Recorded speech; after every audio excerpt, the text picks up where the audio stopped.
శ్రీమాత్రే నమ. జయ గురు దత్తాత్రేయ నమ.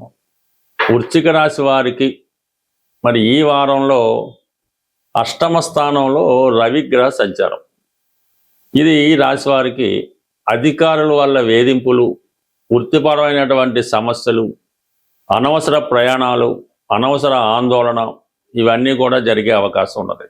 ఇక ప్రధానంగా రవి ఈ రాశి వారికి దశమాధిపతి, అంటే ఉద్యోగాన్ని ఇచ్చే గ్రహం, ఉద్యోగ కారకుడు. అలాగే మీకు ప్రభుత్వ ఉద్యోగంలో ఉన్న, ప్రైవేటు ఉద్యోగంలో ఉన్న రవి మీకు సహకరించడం జరుగుతుంటుంది. అటువంటి రవి అష్టమ స్థానంలో రావడం వల్ల వృత్తిపరంగా మీకు కొన్ని సమస్యలు ఎదురవ్వడం జరుగుతూ ఉంటుంది. సడన్గా ఉద్యోగం పోవడం కానీ, సడన్గా ట్రాన్స్ఫర్ కానీ, లేదంటే హోల్డ్లో పెట్టడం కానీ జరిగే అవకాశం ఉంది. మీరు వృత్తిపరంగా కొంత అవమానాన్ని ఈ వారంలో ఎదుర్కోవడం జరుగుతుంది. కాబట్టి వృత్తిపరంగా జాగ్రత్తగా ఉండవలసింది. అలాగే అధికారులతో ఎటువంటి విభేదాలు లేకుండా వారికి వినయంగా, విధేయంగా ఉండడమే మంచిది. అలాగే మరి గురువు మీకు ప్రస్తుతం 9వ స్థానంలో ఉన్నప్పుడు రాశిని వీక్షించడం వల్ల చాలా సంస్కారవంతంగా ఉంటారు, చాలా నిజాయితీగా ఉండే అవకాశం ఉంది. ఏదో ఒక పుణ్య కార్యక్రమాల్లోనో, భక్తి కార్యక్రమాల్లో పాల్గొంటుంటారు.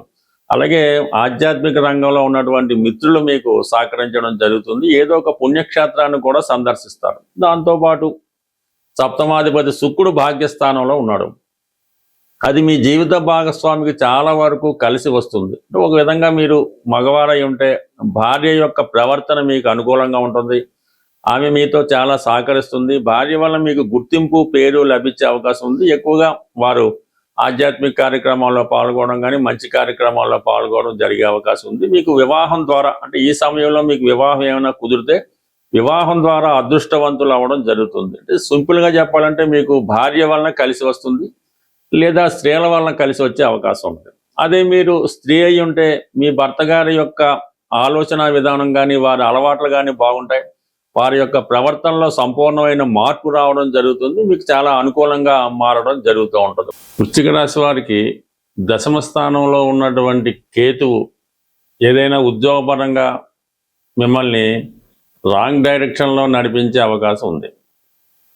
ఈ సమయంలో మీరు వృత్తిని ఎంచుకునే ప్రయత్నంలో చాలా జాగ్రత్తగా వృత్తి నిర్ణయం చేసుకోవాల్సి ఉంటుంది. సాధారణంగా పంచమ స్థానంలో ఉన్నటువంటి శని భగవానుడు వృత్తిలో చాలా ఇబ్బందుల్ని, సమస్యల్ని కలగజేస్తూ ఉంటాడు. అంటే దశమాత్తు పంచమ స్థానం అష్టమ స్థానం అవటం వల్ల పంచమ స్థానంలో ఒక గ్రహం ప్రవేశించినప్పుడు అది వృత్తిపరమైనటువంటి ఇబ్బందులకి కారణమవుతుంటుంది. సడన్గా ఉద్యోగం మారడానికి కూడా కారణమవుతూ ఉంటుంది. 5వ స్థానంలో శని భగవానుడు చాలా వరకు ఈ స్పెక్యులేషను, ఈ షేర్ మార్కెట్ వాటి వల్ల చాలా ఇబ్బందులు కలగజేస్తుంటుంది. ప్రధానంగా ప్రేమ వ్యవహారాలు, లవ్ అఫేర్స్లో ఉన్న వాళ్ళకి ఒక విధమైనటువంటి డిసప్పాయింట్మెంట్ కూడా ఇవ్వడం జరుగుతూ ఉంటుంది. అంటే ఇవన్నీ గతం.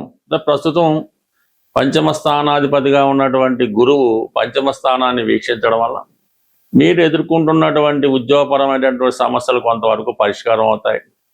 ఏదో కారణం వల్ల ప్రేమకు బ్రేకప్ అయి ఉన్నవారు, లేదంటే ప్రేమికుల మధ్య దీర్ఘకాలంగా ఎడబాటు ఉన్నవాళ్ళు తిరిగి మళ్ళా ఒక నిర్ణయానికి రావడం కానీ, పరస్పరం ఒక అంగీకారానికి రావడం, అది వివాహం వరకు వెళ్ళడానికి ఈ పరిస్థితి చాలా అనుకూలంగా రావడం జరిగింది. ప్రధానంగా ఏంటంటే 5వ స్థానంలో శని భగవానుడు ప్రేమ వ్యవహారాలని డిసైడ్ చేయడం జరుగుతుంది.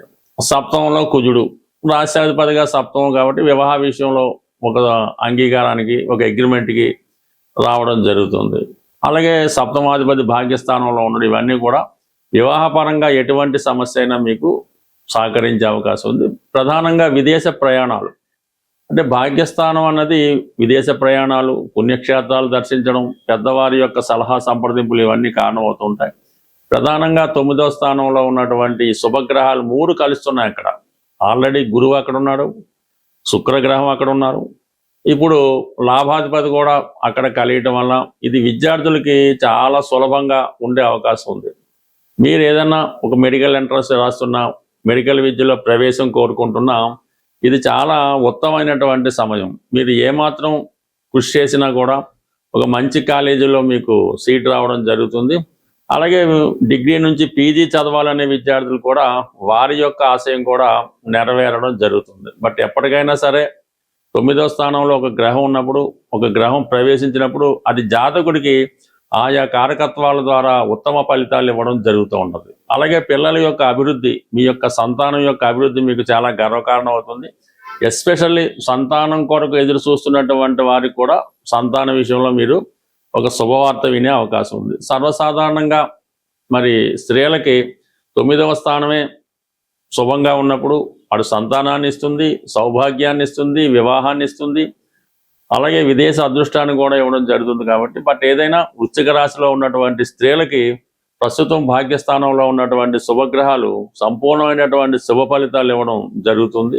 మరి ప్రస్తుతం గోచార రీత్యా సమస్యలు ఎదుర్కొంటున్నవారు, అంటే ఏదైనా ప్రతి సమస్యకి కూడా శని భగవానుడు ఒక్కడే కారణం అవడం, అలాగే అదృష్టాన్ని ఇవ్వడానికి గురుగ్రహం ఒక్కటే కారణం కాదు. బట్ ఏదైనా గ్రహాల యొక్క అనుగ్రహం పొందాలంటే ముందుగా మనం ఏ గ్రహం యొక్క అనుగ్రహం పొందాలన్నా రవిగ్రహ అనుగ్రహం తప్పనిసరి.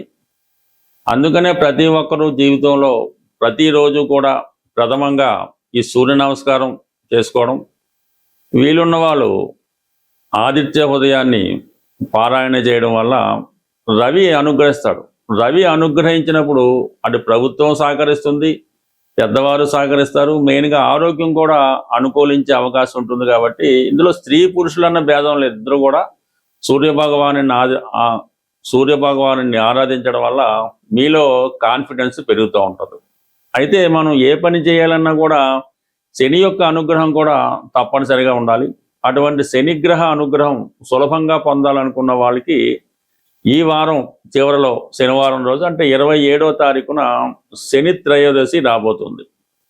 ఆ శని త్రయోదశి నాడు విధి విధానంగా మీరు శివాలయంలో ఉన్నటువంటి నవగ్రహాలైనా, ఇండిపెండెంట్గా ఉన్న నవగ్రహాల్లో అయినా ఆ రోజు విధి విధానంగా శని భగవానునికి అభిషేకం లాంటిది చేయించవలసి ఉంటుంది.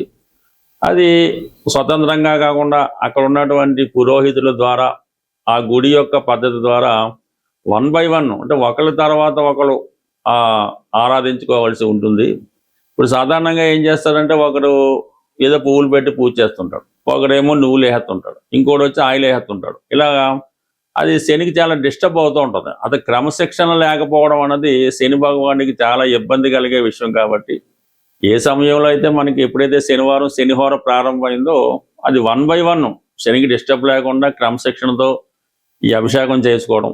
అభిషేకం అయిన తర్వాత కంపల్సరిగా మీరు ఏ దేవాలయంలో పూజ చేస్తారో ఆ దేవాలయంలో ప్రధాన దేవతను కూడా అర్చించి, అంటే వీలైతే శివాలయంలో అభిషేకం చేయించుకొని ఆ రోజంతా కంపల్సరిగా నియమంగా ఉండాలి. శని అభిషేకం అయిపోయిన తర్వాత బయటకు వచ్చి టిఫిన్ చేయడం, మామూలుగా నిత్య కార్యక్రమాలు ప్రారంభించకుండా చాలా నియమంగా సాధ్యమైనంత వరకు సాత్వికమైన ఆహారం తీసుకోవడం, ఆయిల్తో చేసినవి చాలా వరకు అవాయిడ్ చేయడం, చాలా సాధారణమైన జీవితాన్ని గడపడం, వీలైతే ఆ రోజు నేల మీద పడుకోవడం. మర్నాడు ఆదివారం కాబట్టి 90% ఆదివారం కూడా ఆ నియమాన్ని మీరు పాటించవలసి ఉంటుంది. అంటే ఏదైనా ఈ 2 రోజులు కూడా సంపూర్ణంగా మీరు చాలా సింపుల్ లైఫ్ అనుభవించడం వల్ల ఆటోమేటిక్గా శని భగవానుడి యొక్క అనుగ్రహానికి సులభంగా పొందడం జరుగుతుంటుంది. మామూలులో చేసుకోవచ్చు. ఈ ప్రత్యేక పర్వదినాల్లో చేసుకున్నప్పుడు ఆ ఫలితం మరింత అధికమైనటువంటి ఫలితాన్ని ఇవ్వడం జరుగుతుంటుంది. కాబట్టి కంపల్సరిగా మరి ఈ వారంలో వచ్చే శని త్రయోదశి, ఆ మన్నాడు వచ్చే ఆదివారం 2 రోజులు చేసుకోవడం వల్ల కంప్లీట్గా మీరు అటు సూర్య భగవానుడి అనుగ్రహం, శని భగవానుడి అనుగ్రహం లభించి మీ జీవితంలో ఉన్నటువంటి చిన్న చిన్న సమస్యలకి చాలా సులభంగా పరిష్కారం లభిస్తుంది. స్వస్తి.